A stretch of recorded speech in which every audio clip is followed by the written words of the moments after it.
welcome to my channel Saumya's Bookstation. I am Saumya. If you like my videos, please like and share them and subscribe to my channel. So guys, in today's video I am going to talk about the books that I read in the month of June, and I am so happy that I was able to read 10 books. It totally made up for my bad reading month of May. So I have completed my target of brunch book challenge, that was 36 books, because 10 books this month made the total score 37, and there are 13 more books that I have to read to complete my Goodreads target, that is 50 books. So I'm pretty happy with how my reading progress is going. So in this video I talk about all the 10 books that I read. And let's get started. Sita, Warrior of Mithila by Amish Tripathi. This is the second book in the Ramchandra series, and well guys, this is a book that is focused on Sita. This is not a first person account, but yet she is the one on whom the narration is focused, and from her perspective the entire story unfolds. And in this book you get to see a lathi wielding Sita, and a very strong character is what she is. I have talked about this book in detail in my book review video of this book. If you want to watch that video, I leave the link in the description box. The Rise of Sivagami, which is the first book in the Bahubali Before the Beginning series by Anand Neelakantan. This was my first book by Anand Neelakantan, by the way, and although the name of the book is The Rise of Sivagami, there are a lot other characters that you get to read about in this book, and they have their own stories which kind of tie up together. And this book is based in the kingdom of Mahishmati. This book is full of betrayal, corruption, plotting, planning and stuff like that, and it is a racy kind of a book. It is a page turner. I liked it. I have done a detailed review of this book as well. I leave the link in the description box if you would like to check it out. The Girl with the Dragon Tattoo by Stieg Larsson. This is the first book in the Millennium Trilogy. This book is so dark and engaging. You know, I took my own time with this book. I started this book somewhere in the beginning of June, but I finished it by 20th, and I am not even sorry that I took so long to finish this book, despite the fact that this book is such a page turner, because I really did not want this book to end. For me, I think the story is so unusual and it has so many layers. You get to read about so many mysteries and suspenses. Things you were not even thinking about come to the fore. That is the kind of book this is. Love Story by Eric Segal. The story of this book is pretty simple. Two people, a guy and a girl, opposites in every sense, get attracted, they get married. Everything seems to be good, but then it starts to crumble. It's a very cliched story, but the way it has been written is what makes it remain with you after you finish reading this book, because the way it has been written is so moving, guys, because the effect that the author wanted to have, the reader goes through that emotion.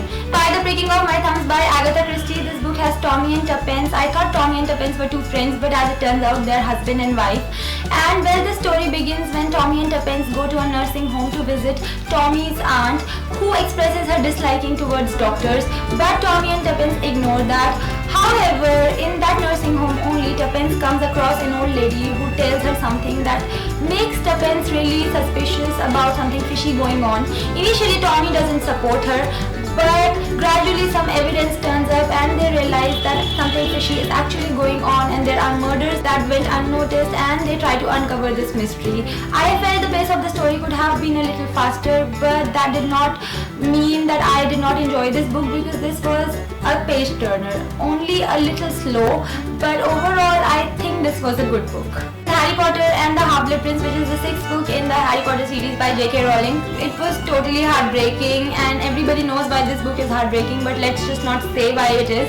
And I would like to say that the book has grown darker, the story has grown darker, and also because Ron, Hermione and Harry, they've grown up, so the tone of the story also changes somewhat. I noticed that, and I liked how it is progressing, and I just want to say that there's just the 7th book left in this series, and I really don't want this series to end, but what can I do? Miss Draupadi Kuru After the Pandavas by Trisha Das. Draupadi is in heaven, but she is bored. It's the same life every day, so she convinces her friend Krishna to let her go to earth along with her girl gang that has Kunti, Gandhari and Amba. Well, this is a total work of fiction, basically a recreation in a totally new and modern setup that has characters from Mahabharata, these 4 ladies, and I would like to say that there are times in this book where the story borders on total ridiculousness, but then one has to keep in mind that this is a total work of fiction and meant to entertain. retain, and that this book does effortlessly. Persepolis by Marjane Satrapi. This is a graphic novel and also the first graphic novel that I ever read, and this is a riveting book. This is a story about Marjane Satrapi's life in Iran and also about the daily lives of people in Iran under its oppressive regime in 1980s and 1990s. This book makes you so sad, yet the sadness is portrayed in a manner that is funny too. I don't know how she did it, but she did it so wonderfully.